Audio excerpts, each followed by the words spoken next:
Welcome to Suman TV. నేను మీ నవీన్. ప్రస్తుతం నేను ఎపియాన్ పెయిన్ మేనేజ్మెంట్ సెంటర్లో ఉన్నాను. మనతో ఉన్నారు పిఆర్పి ఆద్యులు డాక్టర్ సుదీప్ ధారా గారు. హాయ్ సార్, నమస్తే అండి. నమస్కారం అండి. సార్, పిఆర్పి ఎక్కడ చూసినా ఆపరేషన్లు పక్కన పెట్టేసేసి మోకాలు నొప్పి తీస్తూ ఉన్నాయంటే పిఆర్పి, నడుము నొప్పి తీస్తూ ఉందంటే పిఆర్పి.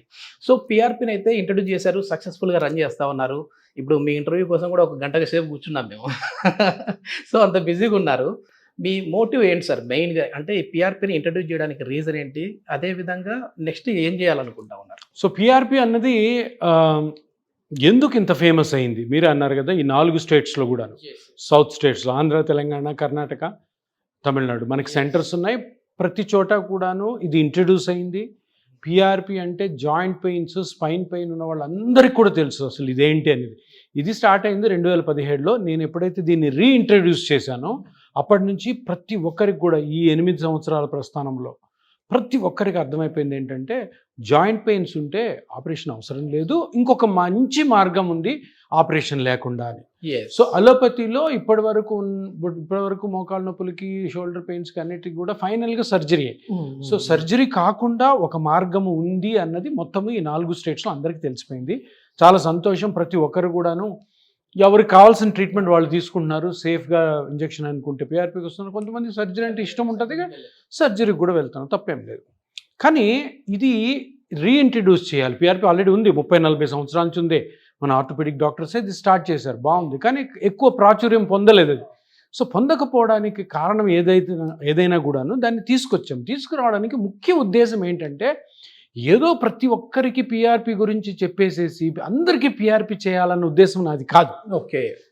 నా ముఖ్య ఉద్దేశం ఏంటంటే అసలు ఈ కీళ్ల నొప్పులు, జాయింట్ పెయిన్స్ కానీ స్పైన్ పెయిన్ ఏవైతే జబ్బులు కాదో, ఇవేవి జబ్బులు కాదు. మోకాల ఆర్థరైటిస్ జబ్బు కాదు, షోల్డర్ టెండనైటిస్ జబ్బు కాదు, హిప్ ఏవియన్ నెక్రోసిస్ జబ్బు కాదు, స్పైన్లో ఉండే డిస్క్ ప్రొలాప్స్ జబ్బు కాదు.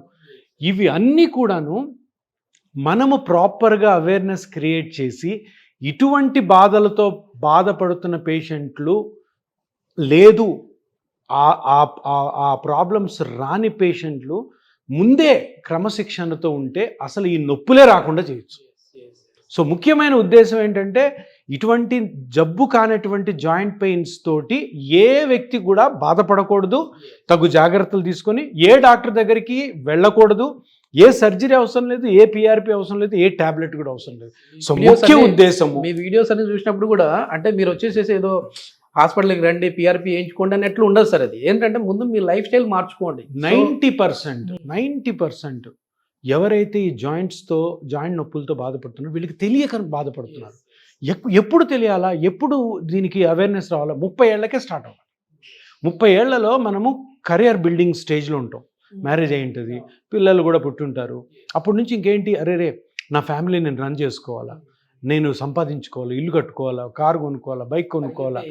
ఆ ఏజ్లోనే మీరు ఏ పనులు చేస్తే మీ మోకాళ్ళు కానీ ఇతర జాయింట్స్ అరిగిపోతాయి, ఏవి చెయ్యకుండా ఉంటే మీరు ఇవన్నీ కూడాను పదిలంగా ఉంటాయి అన్న విషయం ఆ వయసు నుంచే తెలుసుకుంటే అసలు ఏ ట్రీట్మెంట్ అవసరం లేదు. మీరు నడుము నొప్పితోటి, మోకాలు నొప్పితోటి, షోల్డర్ పెయిన్ తోటి అసలు ఎక్కడికి పోరు.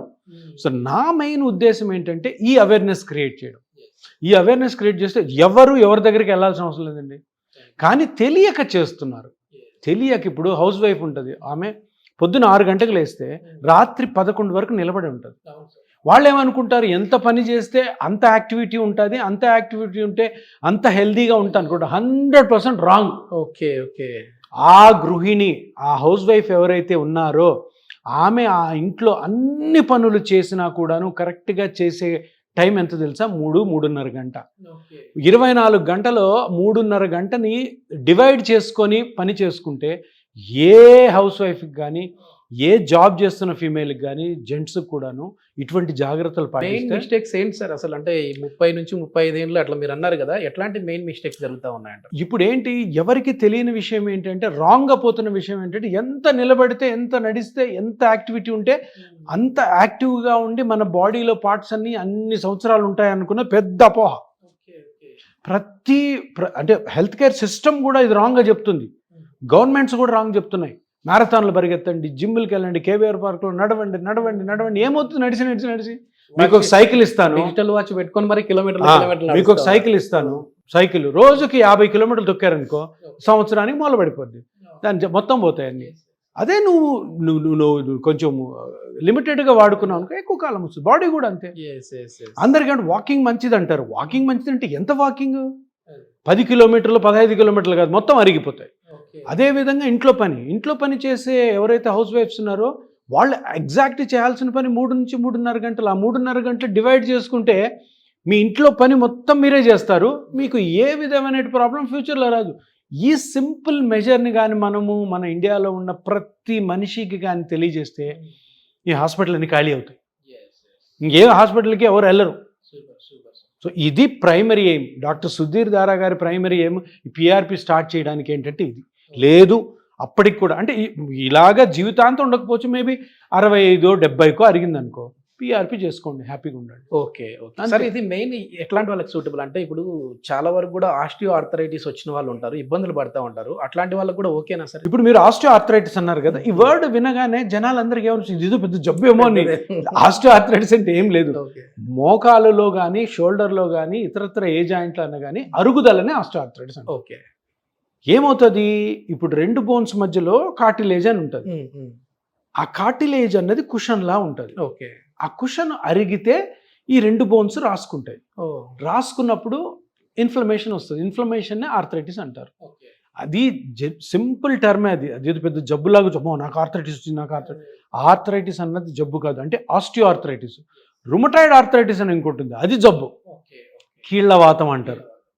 అది జబ్బు. కానీ జనరల్గా 50 ఏళ్ళు దాటిన వాళ్ళలో 45 దాటిన వాళ్ళలో మోకాలు నొప్పి షోల్డర్ పెయిన్స్ వస్తున్నాయి. 99% అవి ఆర్థరైటిస్, ఆస్టియో ఆర్థరైటిస్ అనమాట. అది న్యాచురల్ ఫినామినా, అది జబ్బు కాదు. సో లాస్ట్ టైం నేను వచ్చినప్పుడు ఒక అమ్మని చూసా ఇక్కడ. ఎట్లా ఉంటాయి లిటరల్లీ వాళ్ళు ఇట్లా గోడ పట్టుకో ఇట్లా నడుచుకుంటూ వచ్చారు సార్. ఇప్పుడు అదే అమ్మ కనపడింది నాకు మళ్ళీ. అవునా? సో ఆమె హ్యాపీగా నడుచుకుంటూ అట్లా వెళ్తా ఉన్నారు. సో వాళ్ళ పేరు కూడా గిరిజ అమ్మ గారు. మాట్లాడాను వాళ్ళతో కూడా. అసలు 75 సంవత్సరాలు ఉన్న పెద్దావిడ ఏంటి సార్ ఆ మిరాకిల్ ఏంటిది? ఇదేం మిరకల్ కాదండి, ఇది సింపుల్. ఎందుకంటే ఆమెకి ఉన్న కండిషన్ కూడా సింపుల్ కండిషనే. మరి దాన్ని భూతద్దంలో చూపిస్తున్నారు. భూతద్దంలో చూపించి పెద్ద పెద్ద ట్రీట్మెంట్కి వెళ్తున్నారు. వెళ్ళాల్సిన అవసరం లేదు. సింపుల్. ఇప్పుడు మోకాలులో ఇప్పుడు ఆవిడ గిరిజ గారు అన్నారు కదా, ఆవిడ మోకాలుని ఓకే ఇప్పుడు మీరు ముందు చూసినప్పుడు గోడ పట్టుకొని నడుస్తున్న ఆ మూమెంట్లో మోకాలు కానీ ఇట్లా ఓపెన్ చేసి చూస్తే మోకాలంతా నార్మల్గా ఉండి ఎంతో ఇక 1 ఇంచో 1.5 ఇంచో గుజ్జు అరిగి ఉంటుంది అంతే. దానివల్ల మొత్తం మోకాలంతా నొప్పి వస్తుంది. ఇప్పుడు అంత అరిగిన దానికి పెద్ద పెద్ద నువ్వు సర్జరీలు పెద్ద పెద్ద ట్రీట్మెంట్లు ఎందుకు? అరిగిపోయిన దాన్ని పెంచు. అదే చేసాము, అందుకని ఈరోజు హ్యాపీగా నడుస్తుంది, మీతో హ్యాపీగా మాట్లాడింది. సింపుల్. ఎందుకంటే ఎంత పాముకి అంత కర్ర, చిన్న పాముకి చిన్న కర్ర, చిన్న పాముకి పెద్ద కర్రతో కొట్టాల్సిన అవసరం లేదు. దానివల్ల లేనిపోని నష్టాలు వస్తాయి. సో అందుకని అందరూ తెలుసుకోవాల్సింది ఏంటంటే మోకాలు మీకు 40 ఏళ్ల తర్వాత కానీ నొప్పి వస్తుంది అంటే 99% అది ఆస్టియో ఆర్థరైటిస్ అంటుంది. ఆస్టియో ఆర్థరైటిస్ అంటే నథింగ్ బట్ 1 ఇంచో 1.5 ఇంచో గుజ్జు అరిగిపోవడం. దాన్ని సింపుల్గా ట్రీట్ చేసుకునే పద్ధతులు చాలా ఉన్నాయి. వాటిల్లో ఒకటి అత్యుత్తమైనది ఏదంటే పిఆర్పి. ఇది మళ్ళీ ఎన్ని రోజుల వరకు వాళ్ళకి అదే విధంగా ఉంటుంది సార్, పెయిన్ రాకుండా? ఇప్పుడు అందరు ఇదే క్వశ్చన్ అడుగుతుంటారు, ఎన్ని రోజులు ఉంటుంది సార్ సరే చేయించుకుంటారు. ఎందుకంటే సార్ ఇప్పుడు ఈ పిఆర్పి అనేది బాగా ప్రాచుర్యం పొందిన తర్వాత ఎందుకమ్మా మళ్ళీ 3 నెలలకు 4 నెలలకు రివర్స్ అవుతుంది, ఎందుకు డబ్బులు వేస్ట్ అన్నట్టుగా మాట్లాడుతూ ఉంటారు. ఎగ్జాక్ట్లీ. అంటే అదే ఇప్పుడు అలోపతిలో మనకి ఆయుర్వేదిక్ హోమియోపతి గురించి తెలియదు, ఎందుకంటే నేను అది చదవలేను, అలోపతి చదివాను. అలోపతిలో ఏ జబ్బుకైనా ఏ ట్రీట్మెంట్కైనా ఏ ట్యాబ్లెట్కైనా ఏ థెరపీకైనా ఇన్ని రోజులు పని చేస్తుంది అని ఏదన్నా డాక్టర్ చెప్తే నమ్మొద్దు, అది తప్పు. అట్లా ఎట్లా మెడికల్ బుక్స్లో రాసి ఉండదు, ఇగో నేను ఈ ట్రీట్మెంట్ ఇస్తున్నాను, నీకు వైరల్ ఫీవర్ వచ్చింది, ఈ ట్యాబ్లెట్లు పెడుతున్నాను, ఇంక జీవితాంతం నీకు రాదు, లేదు 10 సంవత్సరాల వరకు నీకు వైరల్ ఫీవర్ రాదు అని ఏ ట్రీట్మెంట్లో ఉండదు. ప్రజలందరూ తెలుసుకోవాల్సిన విషయం ఇది. సో ఏంటి మరి ఎట్లా సార్ ఒక పేషెంట్ వచ్చి మరి పిఆర్పి తీసుకొని ఈ ట్రీట్మెంట్ ద్వారా ఎక్స్పెక్టేషన్ ఉంటుంది కదా సార్, నేను ఎట్లా ఉండగలను, నేను ఎన్ని సంవత్సరాలు పెయిన్ లేకుండా ఉండను, వేరే ట్రీట్మెంట్లో అట్లా చెప్తున్నారు, అది తప్పు. అది చాలా చాలా తప్పు. ఇన్ని సంవత్సరాలు పనిచేస్తుంది అట్లా ఏమీ ఉండదు. కానీ ఇప్పుడు నేను ట్రీట్మెంట్ చేస్తున్నాను, ప్రతి పేషెంట్ కూడా మీలాగా సరే చేసుకుంటాం సార్, ఎన్ని రోజులు ఉంటుంది సార్ అంటే ఎన్ని రోజులు నువ్వు ఆ పెరిగిన ఆ కరెక్ట్ అయిన కార్టిలేజ్ని గుజ్జుని కాపాడుకుంటూ అన్ని రోజులు ఉంటుంది. దానికి కావాల్సినటువంటి ఏవైతే డిసిప్లిన్ ఉంటుందో, ఏవైతే ఎక్సర్సైజ్ ఉంటాయో, ఏవైతే జాగ్రత్తలు ఉంటాయో, డూస్ అండ్ డోంట్స్ ఉంటాయో, ప్రికాషన్స్ ఉంటాయో అన్నీ మేము చెప్తాం. అవి పాటిస్తే చాలు. ప్రతి ట్రీట్మెంట్కి కూడా రూల్స్ అండ్ రెగ్యులేషన్స్ ఉంటాయి. సో ఇది చేసిన తర్వాత ఇలా ఉండాలి, ఈ పని ఇలా చేయాలి, ఈ పని ఇట్లా చేసుకోవాలి, ఈ పని చేయొచ్చు, ఈ పని చేయకూడదు, ఒకవేళ ఈ పని నువ్వు తప్పకుండా చేయాలనుకుంటే దాన్ని ఏ విధంగా చేయాలి అన్నీ చెప్తాము. అవి ఫాలో అయితే ఇది టెంపరరీ ట్రీట్మెంట్ కాదు, లాంగ్ లాస్టింగ్గా ఉంటుంది. ఇందులో ఇంకొక బ్యూటీ ఉంది ఏంటంటే, ఒకవేళ సరే సార్ ఇదంతా చేసాము, ఈ మోకాలుకి మీరు పిఆర్పి చేసిన తర్వాత మోకాల మీద బరువు పడతా ఉంటుంది కదా, మళ్ళీ ఎప్పుడైనా నొప్పి వస్తే ఏం చేయాలి? ఏం లేదు, నా దగ్గర రావాలి. వస్తే ఒక చిన్న స్కానింగ్, ఆ స్కానింగ్లో ఆ రోజు మీకు నొప్పి ఎందుకు వచ్చిందో అది తెలిసిపోతుంది. దాన్ని సింపుల్ ట్రీట్మెంట్తో బయటపడేయచ్చు. అదే నువ్వు పెద్ద పెద్ద ఆపరేషన్లు చేసుకున్నావు అనుకో, ఆపరేషన్ అనేది డెడ్ ఎండ్. దాని తర్వాత ఏం చేస్తాం? ఏం చేయలేం. సో మంచిగా చేశాడు ఆపరేషన్ డాక్టర్, బాగా అయింది. తర్వాత ఒక 3 సంవత్సరాలుగా 4 సంవత్సరాలుగా పొరపాటున నొప్పి వచ్చింది అని రావచ్చు కదా, ఎందుకంటే బరువు పడతానంటుంది. దానికి వేరే ఆల్టర్నేటివ్ తర్వాత ఉండదు. ఇందులో ఎప్పుడు ప్రాబ్లం వచ్చినా కానీ మనం దాన్ని రికవర్ చేస్తాం. ఇన్ఫెక్షన్స్ ఏమి ఉండవు సార్, ఎందుకంటే సర్జరీ అయిన వాళ్ళకి కొంతమంది నేను చూశాను, వాళ్ళకి కాళ్ళు వాపు అవ్వడము, లోపల ఏదో సంథింగ్ ఆ మెటల్ వాళ్ళ బాడీని యాక్సెప్ట్ చేయలేదు కాబట్టి ఇన్ఫెక్షన్ వచ్చిందని చెప్పేసి కొద్దిమంది అన్నారు. దీనికి ఏమైనా ఇన్ఫెక్షన్స్ ఉంటాయి? పిఆర్పిని కరెక్ట్గా చేస్తే, అంటే కరెక్ట్ సెంటర్లో కరెక్ట్గా ఎక్స్పీరియన్స్ ఉన్న డాక్టర్లు స్కానింగ్ చేసి నీట్గా కంప్లీట్లీ స్టెరైల్గా ఉన్న ఆపరేషన్ థియేటర్లు చేస్తే ఇన్ఫెక్షన్ రేటు 0. ఒక్క కేసుకి నేను కొన్ని వేల కేసులు చేసి ఉంటాను, ఇప్పటికొచ్చి ఒక్క కేసుకి కూడా ఇన్ఫెక్షన్ రాలేదు.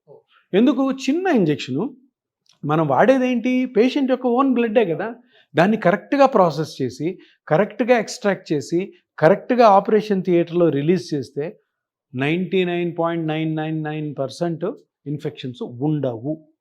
కానీ ఆపరేషన్ అంటే ఏంటంటే దాన్ని కొయ్యడము, బోన్ తీయడము, మెటల్ పెట్టడము. సో ఫారెన్ బాడీ కాబట్టి కొంతమందిలో ఇన్ఫెక్షన్ వచ్చే అవకాశం ఉంది, దీంట్లో అస్సలు ఉండదు. ఓకే, చాలా మంచి ఇన్ఫర్మేషన్ సార్. థ్యాంక్ యూ అండి. Thank you. నమస్కారం.